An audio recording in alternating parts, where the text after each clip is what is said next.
that, they're not gonna break us apart again. Oh my God, Abby, did you forget again?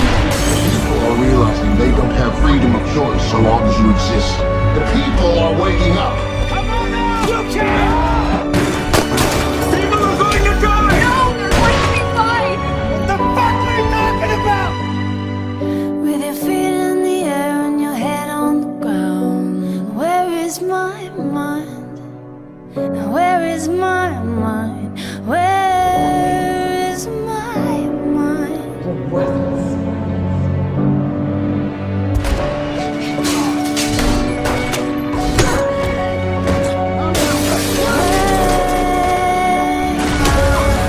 In the water, I see it swimming. No one watching this program, no one on this planet to believe a word of it. But why are you saying it then? Because the fundamental law of creation is that of free will. To be given opportunities to make decisions and choices based on information. If you could give us some kind of proof, anybody can get up and say these things are going to happen because they've been divinely inspired. And lots of people have done it in the past. You know, in the year 1000, we had all these people coming up saying that the world is going to end, and lots of people ran up the top of the mountains, as they have been doing. I'm not saying the world's hundreds of going to years. end, I'm saying it could. But they're saying all sorts. Yes, well, these people probably said the same thing. Nothing happened, and they said, it's because of the power of my prayers that saved. Is this what you're going to do? No, I mean, some of these things are not, they are the consequence of 12,000 years of human free will choice and behavior. Therefore, many of them are unstoppable, and I'm not going to stand up and say, well, they're not happening because of what I've done. Some of them are going to happen.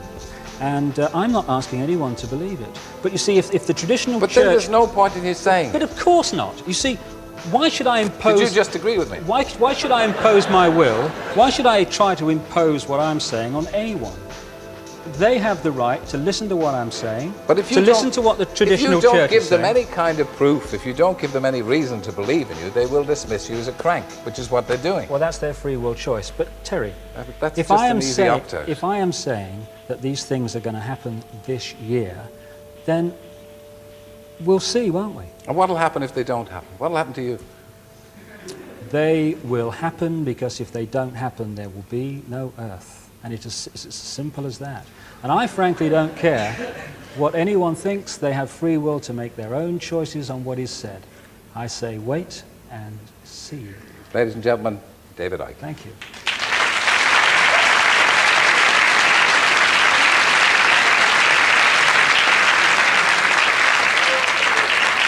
Thanks to David.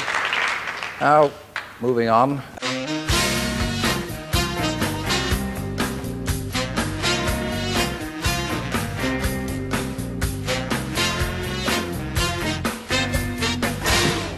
Yo, what up, Dogs? Paul Rudd here, actor and certified young person. A few days ago, I was talking on the iPhone with my homie, Governor Cuomo, and he's just going off about how us millennials need to wear masks because, get this, apparently a lot of COVID is transmitted by us millennials. No cap. So Cuomo's asked me, he's like, Paul, you gotta help. What are you, like 26? And I didn't correct him. So fam, let's real talk. Masks? They're totally beast. So slide that into your DMs and twitch it. Vibe check. Yes, queens like ourselves. We want to go to bars, we want to drink, hook up, do our TikToks. I get it. I'm not gonna preach at you like some celebrity. Ugh. This is a combo where I talk and you shut up and wear your mask. Hello? Oh, hi, Billie Eilish. What's that? You're wearing your mask? Man, I want to stan you. You're so my bae. Yo, listen, hype beasts. Masks protect you and your dank squad because caring about other people is the new not caring about other people. Now that's thick. Masks. You want a challenge? How about a stop the pandemic challenge? What about that? What about a save grandma challenge? That fun enough for you? My name is Paul, and I'm 6 feet tall almost, and I wear my mask, and it's all I ask that you wear your mask. Please wear your mask. Just wear a mask. Just wear a mask. It's easy. It's simple. Please. It's not hard. People are dying. Hundreds of thousands of people are dying, and it's preventable. It's preventable. Just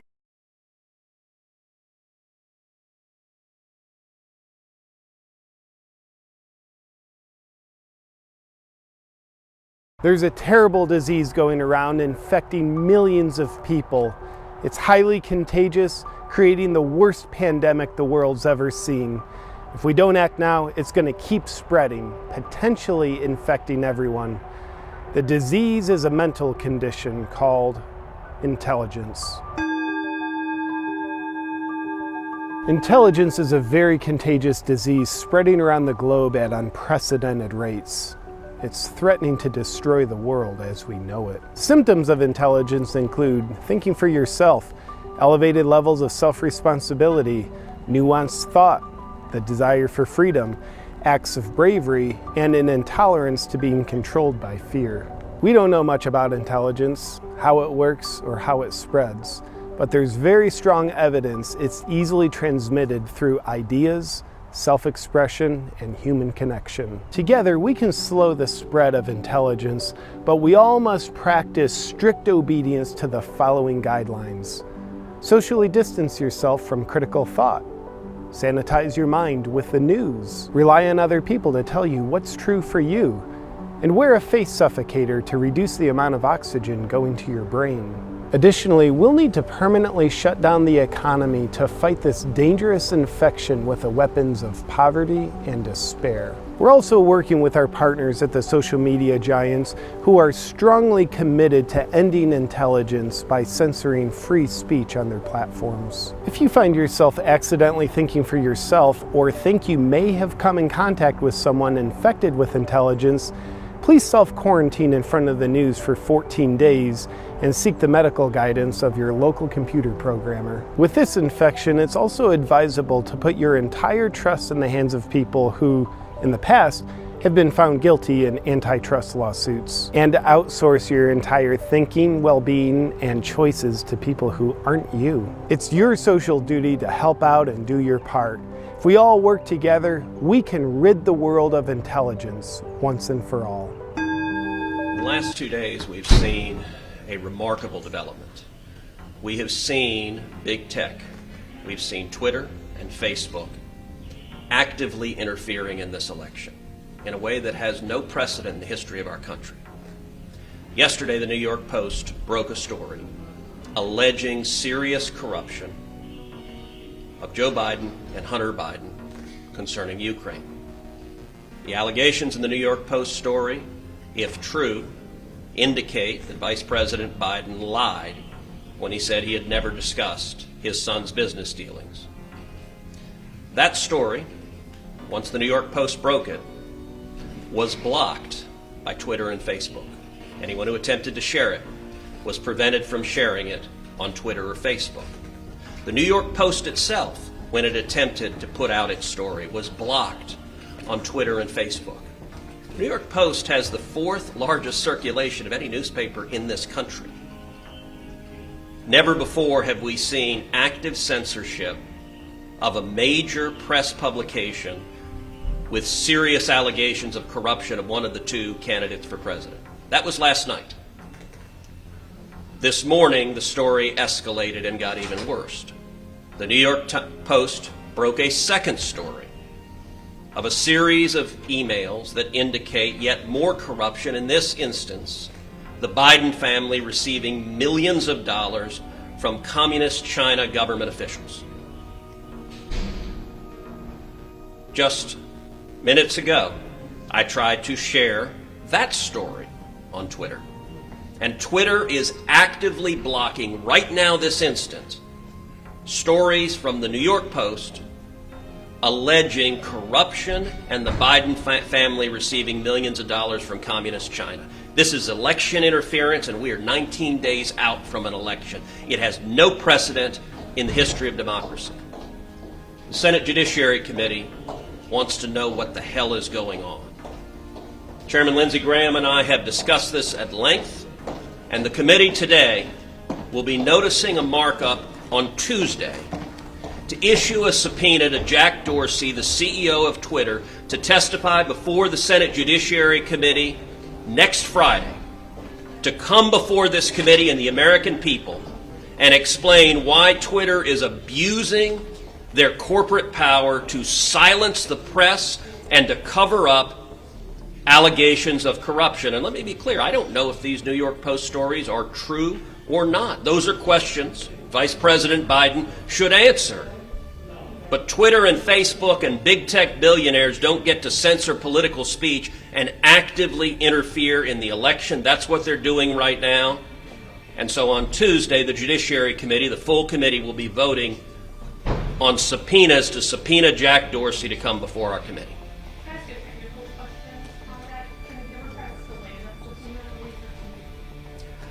The Democrats can certainly raise procedural objections. They can try to delay the subpoena. I don't believe they will be successful. We are 19 days out from an election, so if the Democrats were to try to play procedural games to delay the subpoena until after the election, that would be obvious and transparently political.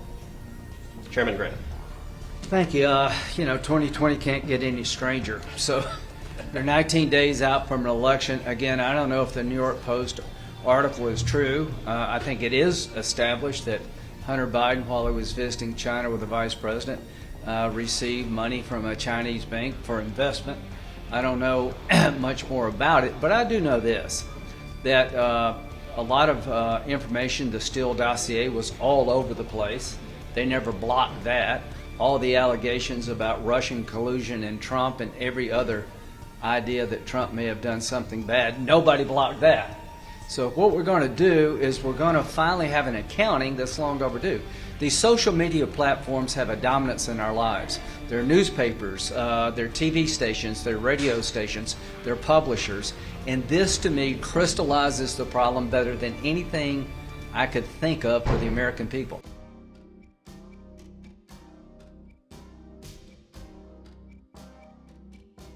This is Bill Ryan from Project Camelot and Project Avalon, and the date is the 16th of February 2010, and this is a bit of an unusual video presentation here.